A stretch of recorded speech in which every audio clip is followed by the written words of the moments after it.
The simulation goes live on March 9th. And in addition to our class, my other class is playing the role of the EU and the DPRK in the simulation. So what I did this morning is Jamestown's playing the EU, Dunkirk, and Oleander playing the DPRK, the Democratic People's Republic of Korea. And I started to work with them on the opening statement. Now, if I remember correctly, we had the ministers in place, but I don't think I have a President Abbas yet, right? Okay, well, somebody needs to step forward. Don't be threatened. Somebody is going to be the EU president. Somebody in Dunkirk is going to be Kim Jong-un from the Democratic People's Republic of Korea. So at some point, somebody needs to say, wow, I just can't wait to be President Abbas.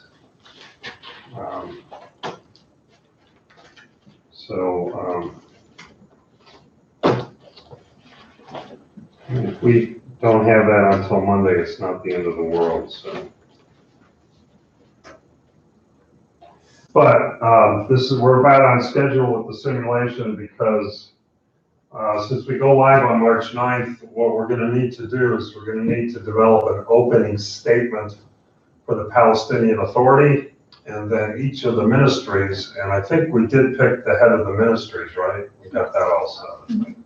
So those of you who are can't speak English.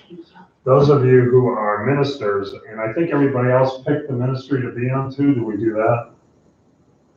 Okay, so the ministers have to then start working on an opening statement for their ministry. But obviously, we can't do the ministry statements till we do the overall one. So we're going to end up with 4 ready to be posted on March 9th. So these will all be done. Also, if you haven't requested the simulation packet, please do so. I haven't been keeping track because with 2 classes and all these remote sites, people ask for it, I just send it off, and so if you haven't gotten it yet, please ask for it because it obviously will discuss the issues and it'll give you up-to-date information as of January from Dr. Kaufman's perspective on the European Union, the DPRK, and most importantly for us, the situation in Palestine. And I'll be looking forward, of course, to reading the papers. I started this morning with the EU and the DPRK. Now, this is interesting because the DPRK, the Democratic People's Republic of Country, is a sovereign nation state. It's in the United Nations. It's recognized by the world as being a country. The European Union, of course, is made up of 27 different nation states. It's a supranational organization. And then we have the Palestinian Authority, which is not a nation state. It's not made up of nation states. It's the agency currently representing Palestine with elections of a sort and with the permission of the Israeli government.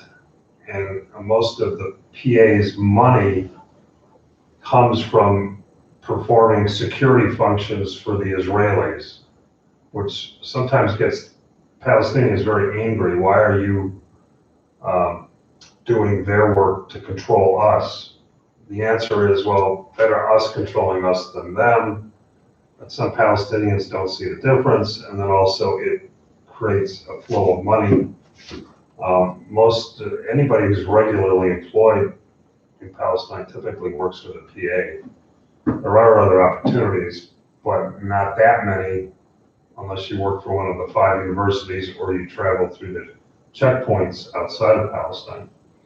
The European Union is a very generous funder of the Palestinian Authority, so we love the European Union. President Trump has cut off our funding and then said with this peace plan, if we buy into it, he's going to make us rich again. The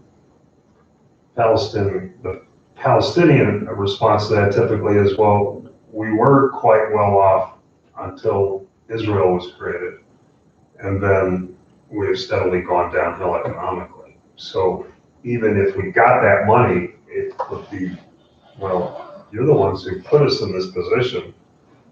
you ought to bring us out of it without basically blackmailing us.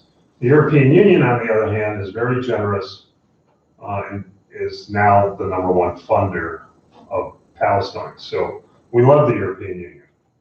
And countries within the European Union, like Sweden, have recognized the right of us to exist. I don't know how much of a relationship there is between the PA and the DPRK, other than, to stick it to the United States, which is what the DPRK does all the time. So when I was talking at my 9 o'clock class with the 2 delegations, I always give help in drafting the opening statements, and then at some point there'll be drafts, and at some point, depending on how much I can do this, I'll move around the campuses a little bit. So what I'm going to do this morning is first show you the advice I gave to the European Union. We do have a European Union president. She's going to start working on it. And then I have an Olean student who's volunteered to be Kim Jong-un, and she's learning how to be Korean. And then eventually we will have to have a President Abbas. And with negotiating styles, it's a nice contrast because the EU is very very soft and conciliatory. The DPRK is very hard and threatening. And we will be somewhere in between. So we won't be as nice as the European Union, but we won't be as threatening as the DPRK, so that we will have if you will, a third position. And we're going to start developing that. And I'll give you advice. And then my suggestion would be, again, don't be threatened by stepping up. As President Abbas, you would get help from me, you get help from each other. So we go into this together. So let me do a little dog and pony on the EU and the DPRK. And also, when I did this with those students, I said, well, the ministers of each of the ministries, whether it's trade, climate, or human rights, has to follow the same tone all the way through. It has to be consistent.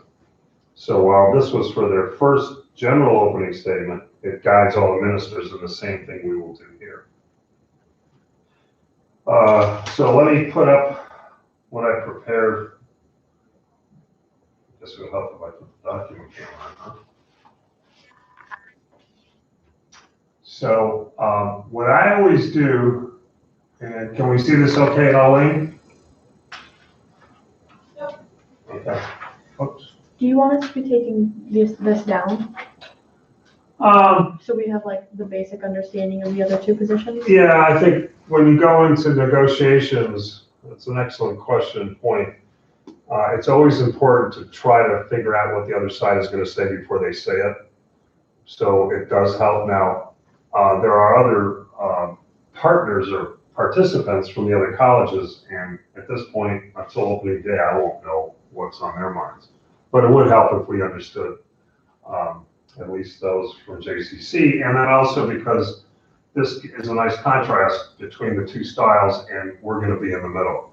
Now, you'll notice, by the way, I don't write these because I give you guidance and suggest, and you do a draft, and we work on them.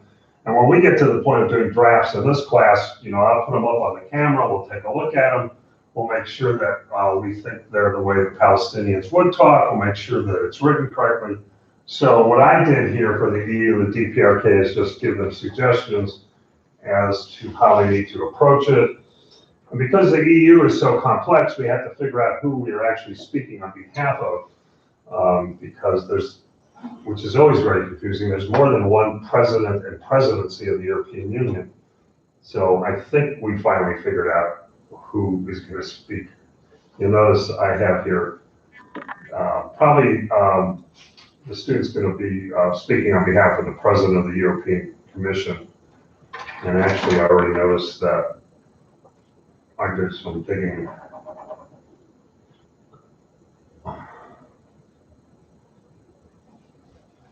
The European Commission, which is basically the bureaucracy, has a president. I think she's German. And then the European Union itself, with 27 nation states, every 6 months rotates the presidency among its members. So currently, Croatia holds the presidency, but is not the president. This is very confusing. The European Union just is, I think, the most confusing government structure on the face of the earth. And then right after it is the United States of America. But Croatia, as one of the 27 members, it currently holds the presidency of the European Union for the first half of 2020, and the president of the European Union Commission, who typically negotiates with the rest of the world on behalf of the European Union, is right now a woman from Germany. And then, of course, Kim Jong-un is the DPRK. So you notice right from the start, the European Union is going to take a soft, conciliatory, negotiating stance vis-a-vis the rest of the world. The DPRK is going to take a hard, threatening, disruptive, I always talk about how they come in the room and break the china. As the PA, we have to be somewhere in between. So at times we may be soft, at times we may be hard, or at all times we'll try to steer a middle course, because while the DPRK is an actual nation state recognized by the world, and the EU is made up of nation states who consented to the creation of this supranational organization, we're kind of out there, you know, we get financial help from the EU and recognition from some nation states. I'm not even sure if the DPRK has recognized our right to exist. We may have to look into that, or even look into, you know, if you find yourself with some idle time, see if you can find what countries may have recognized the right of Palestine to have its own country. The United States clearly has not done that.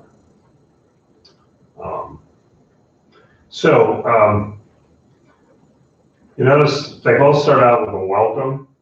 So the Palestinian Authority would welcome the other participants to these negotiations. And with the EU, I said to them, well, you know, talk about how we're looking forward to a successful conclusion, and we look forward to talking with the other participants and delegations and partners. It's what I call glad handing. You just, you know, this is typical of international negotiations. You reach out and you say, we're looking forward to resolving and moving the world forward, blah, blah, blah, that kind of generic language that's nice, but ultimately is meaningless. You'll notice the DPRK has to do a welcome as well, but they have to go in very arrogant. Their approach is going to be, we're here to help the world become as good as we are, which is a complete lie. So to my student in Dunkirk who stepped forward, I said, one, you got to learn to think like a North Korean, and two, you got to learn to lie. Now, you know, you could say in negotiations people are always posturing, not always lying, but often stretching the truth to the point that it's lying. In the case of North Koreans, they're just plain lying. And you'll notice there's a Korean word, jush. That means self-reliance. North Korea is not self-reliant, but it pretends as if it is. The PA, Palestine, we are not self-reliant either. We depend on the outside world, and we don't have to pretend about that. The North Koreans, the jush, you know, it's a communist hereditary dictatorship, which is strange enough as it is, particularly Asian, but everything in Korea is based on jush, at least in the North. We don't need you, but you need us. So the North Koreans are participating because the world needs our help to become as good as we are. But we have famine, can't keep the lights on, our infrastructure is a mess, people are sitting in jail, you know, it's not a happy place unless you're in the military and you're Kim Jong-un, then you do quite well. So you notice where I have need help underlined? The Koreans are in the negotiations because the world needs our help so you can become like us. But in fact, it's kind of a tricky thing for them to play, because basically the real reason they're in the negotiations is because they themselves need help, but they can never say so. They need help to feed their people. They need help to build their infrastructure. But if they're really relying on zhush, this principle of self-reliance, why do they need help? Well, they do. But if you're Kim Jong-un, you can't say we need help. And in fact, that when I wrote that need help, it's flippable, if that's a word. We're here to help you become as good as we are, but that's a mask because we need help, but we can't come right out and say it. Because then that would admit that we're a failure, and in fact, in many respects, we are. But keep in mind that they have been there now for 70 years. Even though the most powerful nation on the earth, the United States, has consistently tried to get rid of them, we have not succeeded. So, in one sense, they have the right to be arrogant. 70 years against the most powerful nation on earth, and we're still here. And this little note here, 50 to 53, that's the Korean War, where the United States bombed North Korea and literally leveled it twice. Twice. And we dropped more bombs at North Korea, that is the United States, during the Korean War than we dropped in all of World War II, keeping the atomic weapons aside. So it's a really interesting situation. Now, the North Koreans will blame the United States for the position we're in. That's where we start to see, and you'll excuse me, I'm going to pull this out and pull us in and go back and forth. So I'll come back to this. Don't panic if you didn't get it all. So the PA, because that's us. One of the things we have in common with the North Koreans is that the North Koreans blame the United States for the division of the peninsula. And I've talked a little bit about this perhaps in both classes. But what the parallel is, the Korean Peninsula was cut in half. So there's a north, which is technically communist with the support of China, and a south, which is doing quite well with the help of the United States. If you look at the Palestinian situation, there's a partition post-World War II. These are probably the two classic cases of post-World War II partition, where the United States is fully behind the state of Israel, and we are surviving in part because of the support of the European Union. So we are divided as well, and one solution, and when I talk about potential solution, this would be to combine it into one state, but that's probably never going to happen. And while there are some extremists in Palestine and other Arab countries who say the only solution is we've got to kick the Israelis out, but that's just not going to happen. I think that's just beyond the realm of possibility. And of course, Israel has nuclear weapons to prevent whatever hostile Arab nation might be out there trying to destroy them. If we go back to the DPRK, I'm sure the DPRK has nuclear weapons because they're fearful of what the United States might do to it. Israel has nuclear weapons because they're afraid of what one or two Arab countries might do to it. So we're both in a state of partition. If you go back to the North Koreans, both North and South argue, and I got this on my notes, but we'll go back at some point. Their eventual goal is unification. In the case of Palestine, of course, our number one goal is to have an independent nation state. So we go in there somewhere in between soft and hard. Somewhere in between, or we move back and forth depending on the situation. So ours is much more complex. The EU is almost always soft. The DPRK, except when talking to South Korea, is almost always hard. And of course, we do a welcome on behalf of President Abbas. And so since we don't have a country, we wouldn't welcome the participants on behalf of the Palestinian Authority. We would welcome the world into these negotiations on behalf of the people of Palestine. So yes, we are the PA, but we're not negotiating as the PA, we're negotiating on behalf of all of our people, some of whom are in the West Bank, some of whom are in Gaza, some of whom are in Israel proper, and some of whom are in the worldwide diaspora.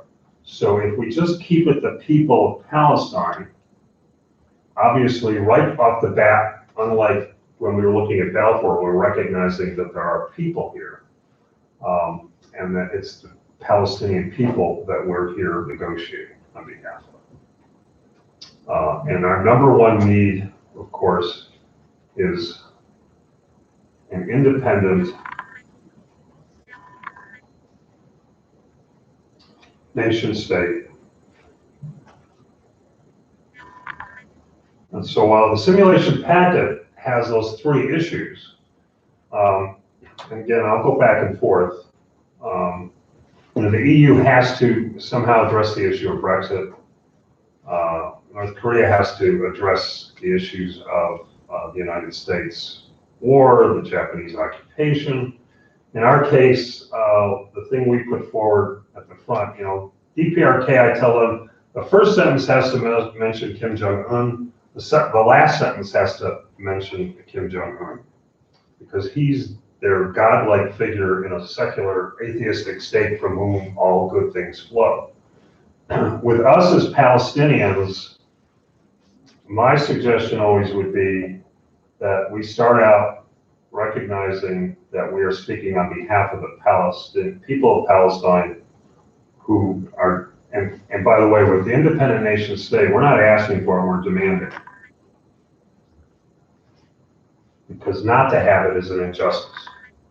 So in the name of justice, we're demanding an independent nation state. Long overdue nation state, which we have been denied through 70 years of occupation by the state of Israel, backed by the United States, who have done this in the name of Zionism, which from our perspective is an abhorrent form of nationalism. So, we're not doing this in a nasty way. We're demanding an independent nation state, and we need to be freed in the name of justice and you can even talk about, and I'm sorry if I'm squeezing things in here, the so-called temporary occupation. Well, how can 70 years, that's my lifetime, how can that be temporary? Now, you go to North Korea, and they date 70 years of being kept apart because the Korean War started in 1950. The partition where we lost our land as a Palestinian people was 1947-48. So they're very parallel, and one of the ways we can reach out, because after we get through the opening statements, I talk about, well, who can we reach out to? Well, we can reach out to the EU because the EU is on our side, and we can reach out to the DPRK because they're suffering a partition, much as we are. And from our perspective, because you got to forget that you're Americans, you got to start becoming Palestinians for the negotiations. We blame the United States for this, which is easy enough to do. The DPRK blames the United States for this.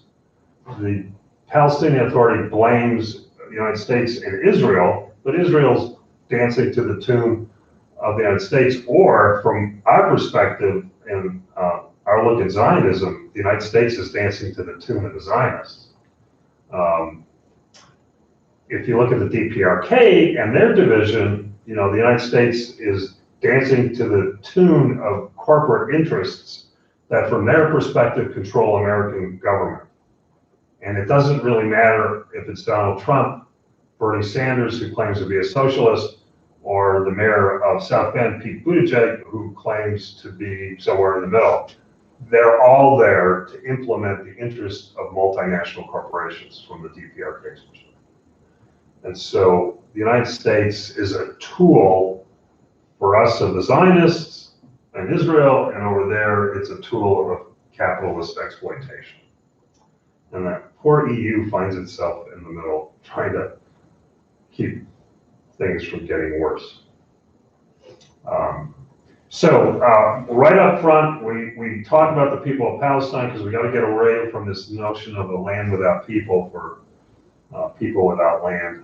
And I always get that. I think I finally said it right. This is the Zionist state. People without land for a land without people.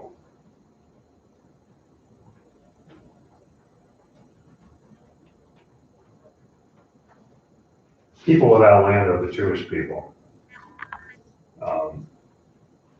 For a land without people, which is us, the Palestinians. It's a Zionist expression, and we totally and completely reject that because we've been here for 4,000 years. And it's only in the last 70 that you've taken it away from us completely, in 100 years since that dreaded Balfour Declaration. So we can talk about all this stuff because one of the things we got to put forward in the negotiations. Now, I don't know how the other delegations are going to react to this. I think I talked to you about when Avery wrote that article, and the advisor from Drake got all upset because she accused Jamestown Community College of being anti-Semitic, which if it wasn't so funny would be deeply disturbing, although she never confronted me. It's possible there's a school out there playing the role of somebody who's going to take that position that we're anti-Semitic, although, I would argue Palestinian people are Semitic, so how can we, are we against ourselves? So we've been spending a lot of time developing this idea, but before we get into anything else in the simulation, this is what we got to say. We have to make our claim and get the rest of the world to recognize that claim, with the hope of pushing them to recognizing the right of us to have an independent nation state, like the EU, like the Kingdom of Sweden, and a few others. That's probably where we might get some pushback. I don't know if Israel is in the negotiations. I haven't seen the list of countries.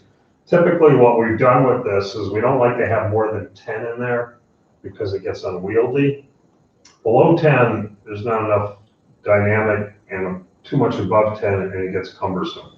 So for purposes of this simulation, we are the PA, and we are the Palestinian people, and we have to sound that way all the time.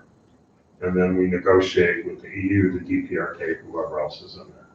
I think the EU is our friend, and I think the DPRK is our friend, even though you might say, well, why would I want to be aligned with such a horrible regime? Excellent question. But if they help us stick it to the United States and we get what we want, then what do we care? What's that expression? I always get these expressions. Say what? The enemy of my enemy is my friend. Thank you. Sorry. Yeah, that's always a good one.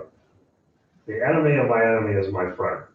So who hates the United States more? Probably the DPRK, but and they actually need more help than we do. But we could build an alliance based on hatred. That's not unusual. So the enemy of my enemy is my friend. Thank you for getting that correct, because I always like to quote these old statements and then I screw them up.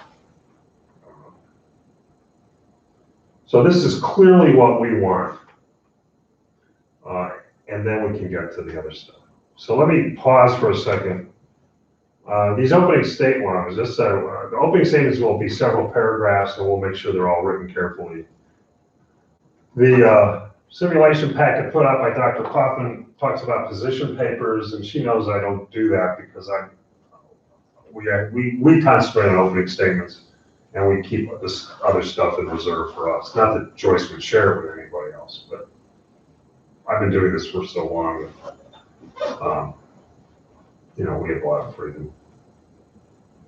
So again, let me pause for a second, see if anybody has a question before I go ahead. I have a little bit left of my cold Topps coffee.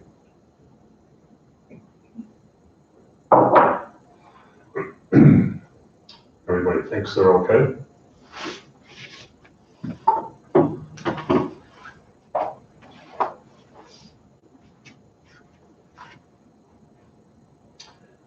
So that's our opening. We'll come back to that in a moment. If I go back to this one, You'll notice that the European Union has to be the proponent of a multilateral approach to solving the world's problems, whether it's trade, human rights, or climate, because there hasn't been a war in Europe since 1945. It's the European Union idea of peace through prosperity. It has worked remarkably well.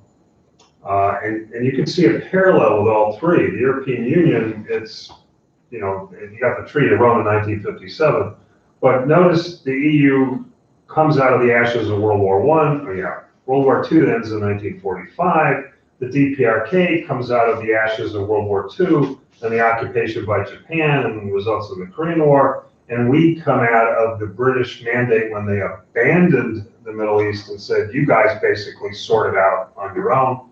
And meanwhile, the Israelis have been gearing up, or the Jews, the Zionists have been gearing up for a very long time while we were fighting among ourselves, which is a problem with the PA. So all three of them are somehow related to that post-World War II, late 1940s world. It's everywhere. But the European Union stands with 27 nations committed to this multilateral approach. Now, they had to deal with the Brexit problem where the United Kingdom has sort of left the European Union, but not completely. They no longer participate in any decision making, but they're living by all the rules. So the European Union has to express regret that the United Kingdom decided to leave. They joined in the 70s and they decided to start leaving. We also, as the European Union, have to point out that we reject President Trump's approach to solving the world's problems bilaterally, two nations at a time. The European Union is committed to a multilateral approach. And then this stuff refers to some internal stuff of the EU, so don't worry about it. If we go back to our friends in the DPRK, the European Union is going to chastise President Trump for his bilateral approach, but they don't want to get him too angry. And now that he's been acquitted, everybody in Europe is walking on glass. Can't upset Donald J. Trump. The North Koreans could care less. You can see they condemn the United States, particularly Donald J. Trump, as a warmonger. And all kind, they're going to use a lot of. They're not going to use vulgarity, but they're going to get pretty damn close to it. They're going to denounce him on every conceivable front. Somebody in my class said, well, has that been their attitude just because of Trump? And I said, no, if you go back to Harry Truman, who was the president when the Korean War started, they hated him, they hated Eisenhower, they hated Kennedy, it doesn't matter, they hated President Obama, it just goes on and on and on. I think they particularly don't like Trump, although, Kim Jong-un and Donald Trump embraced. Donald J. Trump said, I love that guy, but then called him Rocket Man. I don't know who's crazier, quite frankly. I think the difference is in North Korea, they kill their people brutally, constantly. We don't. So he's going to denounce Trump and all the American presidents going all the way back to Truman, who was in charge when the war started. And that war in Korea was 50 to 53. So notice the parallels with Palestinians. It was President Truman who recognized Israel's right to exist as an independent nation state despite everything that had happened, basically building on the Balfour Declaration, condemning Palestinians to almost a hopeless future for the last 70 years. Who initiated the war against the Koreans? President Truman.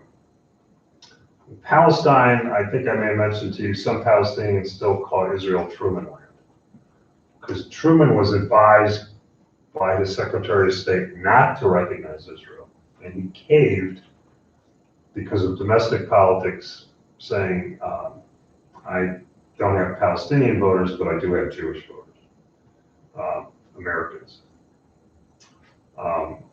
the Korean War started in part because President Truman was accused of being soft on communists. And although he helped Greece and Turkey stand up to the communists and prevented them from becoming communists and helped the Marshall Plan to keep Europe from going communist. But he was still being attacked, and so even though he wasn't going to run for another term, but who knows at that point, he stood up to the communists because he didn't want to be seen as soft. So, and it was primarily because of domestic politics. I don't want to blame President Truman for everything, but at least in terms of the PA and the DPRK, he has his hands in both of it. And I've been reading one book recently that criticized Truman not so much because of the stuff that he did, but because he was so indecisive, according to this author, that he kept getting pushed and pulled on the Palestinian issue and on the Korean issue. And then finally made a decision. And here we are, 2020, still dealing with the same thing. And so this author says, well, President Truman had been more decisive. This is hindsight. Perhaps none of this wouldn't happen. It's open to question. So Korea blames the United States for the division, and we certainly blame the United States for the division. Yes? When I was doing my research for my paper, I saw something that said over 135 members of the UN recognize Palestine as an independent state. Yeah, and I was just wondering if it there's. Seems awful high. Yeah. 135 out of 176 or 194. Yeah, and I saw it in a couple spots. It wasn't just one resource. Okay. So just wondering if you knew if we have so much support, what's preventing it from becoming a state? Well, the United States. So the U.S. is powerful enough that it regardless of the support from the other countries, that's what's preventing it. Yeah. This is why it's open to question, is the United States controlled by Israel, which some people accuse the United States that Israel calls the tune and we just pay for it, because Israel is our number one benefactor of foreign aid. And it's still, in Trump's case, he's courting the Jewish vote. It's an election year. That was what his speech at the State of the Union was about.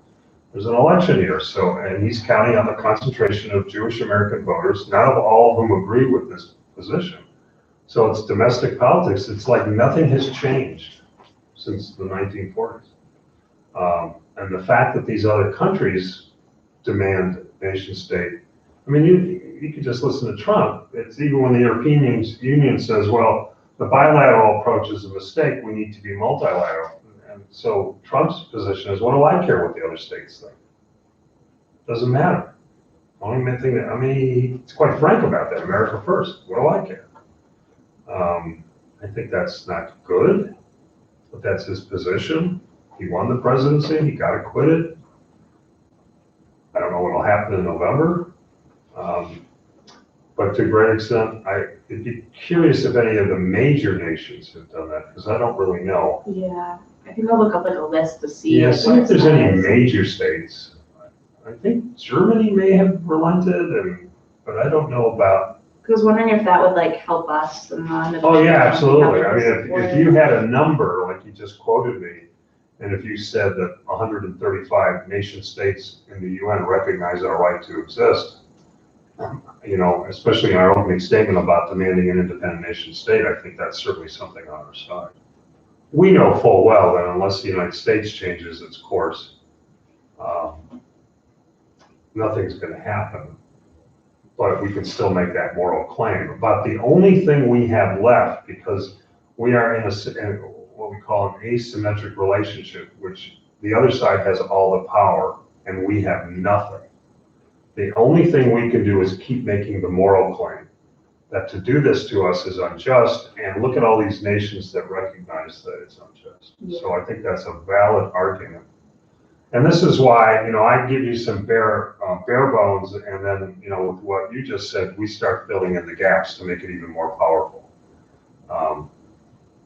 And at some point, when down the road, we could put together a treaty that would bring about an independent Palestine, because, we're trying to talk about solutions, but within the simulation, that could certainly be one of our goals, because at the end, we all put up proposals and then the countries get to vote on them inside the simulation. So one of our goals could be that we eventually take all this and turn it into a proposal.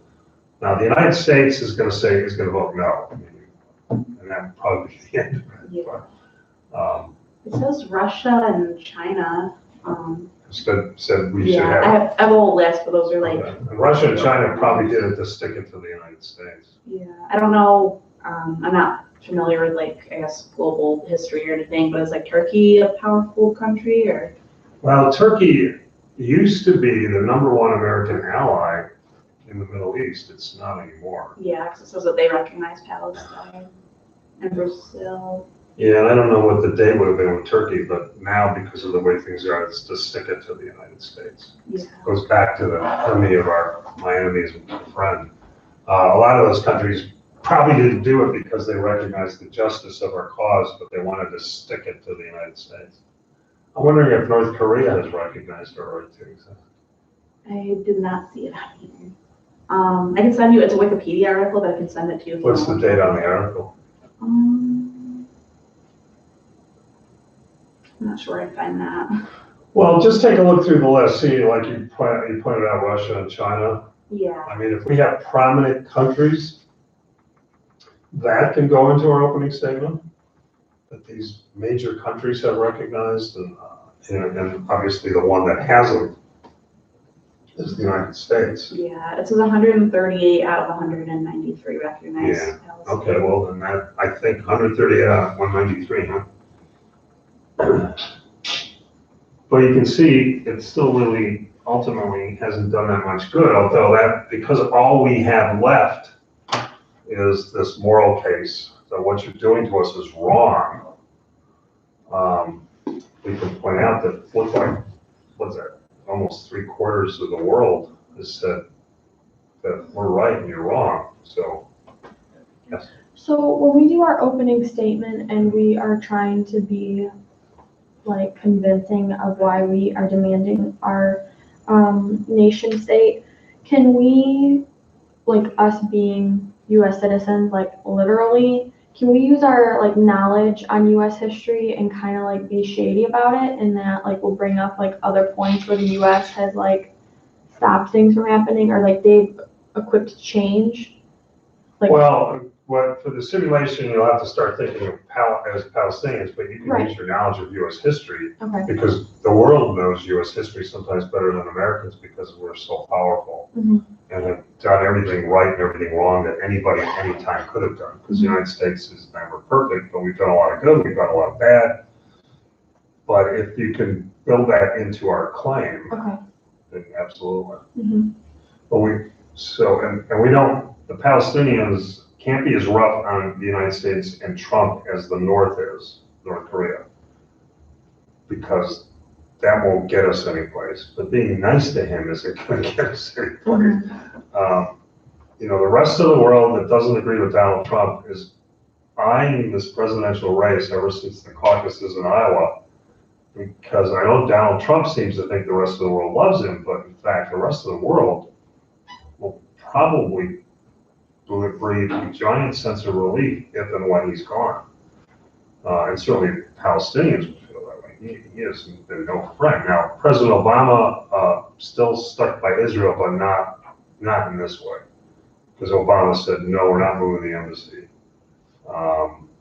No, we're not going to make a peace plan without consulting with the Palestinians. I mean, this is, everything I've read talks about how Trump it's a major break with foreign policy with respect to the Middle East, going back to the first time it became an issue under Truman.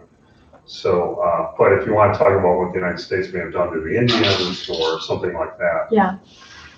Because we denounced this whole thing as a giant colonial project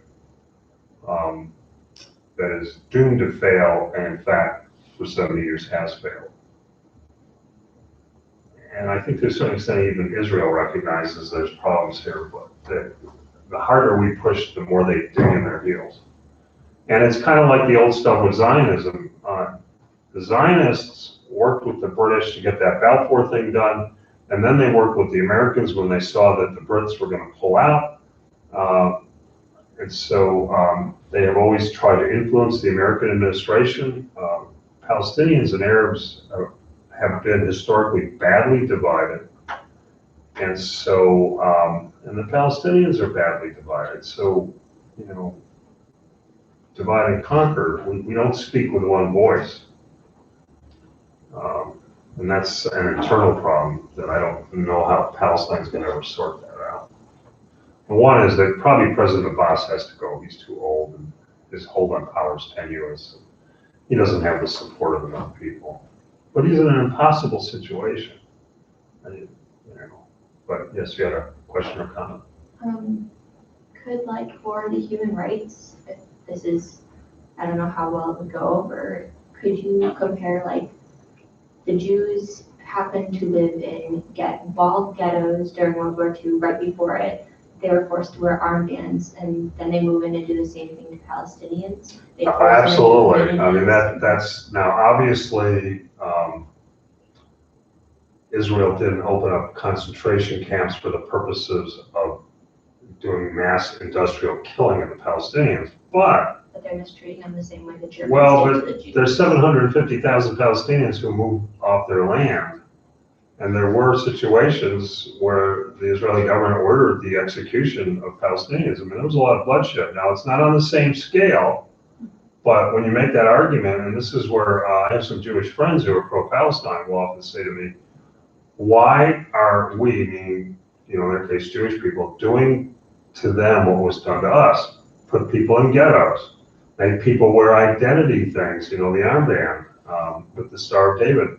And then, of course, those are all small steps to eventually, I mean, Hitler, when he does this stuff, he took advantage of anti-Semitism in Europe, but he took small steps to see how much the world would tolerate. And he kept getting away with stuff. He kept getting away with stuff. It just kept going and going and going and going and going. And then finally, you know, the Holocaust. Now, what we don't want to do, because this would get the world upset, don't use the word Holocaust. But the parallel is really quite frightening. Why are you doing to us what was done to you? Where you moved, you have to give up your property and go into this ghetto. Well, look at the walls. It's a ghetto. It's an open air prison. You're doing to us what was done to you. And they have restricted movement, the Palestinians do, just like the Jews did. Yeah, restriction of movement. It's like, do you have some, I mean, some Zionists, that softer version, and some Israelis and some Jews understand this is, and a lot of my American Jewish friends just say, this is wrong. You know, I don't know what the solution is, but this is wrong, and that's the only thing we have. So at some point, we can start certainly doing that. Just again, don't use the word Holocaust, because lots of people have used that for other things, and Jewish people get quite upset, and I don't blame them. There really was, in a modern, industrial, civilized state that Germany was, there's nothing of this scale ever seen before in the world. Every time I watch Nazi stuff, I go, what the hell's wrong with these people? How could they have gone along with this? But you demonize people, you treat them as not being people, so when they don't treat Palestinians as people, it's the same stuff all over again. It's like, doesn't the world ever learn? You can kill Jews because they're not people. You can move Palestinians off their land because they're not people. They're invisible, they're fungible, they're Arabs. I mean, it's just, and they're all alike. You know, all Palestinians are alike, all Jews are alike. Well, nonsense, but, so, yeah. Okay, well, swell, we'll keep working on this on Swell Monday, right? I emailed you that Wikipedia article in case you want to go. Oh, okay, thank you. You're welcome. Yeah, I'm not a big fan of Wikipedia, but sometimes it's a Yeah. good place to start. So resources at the bottom.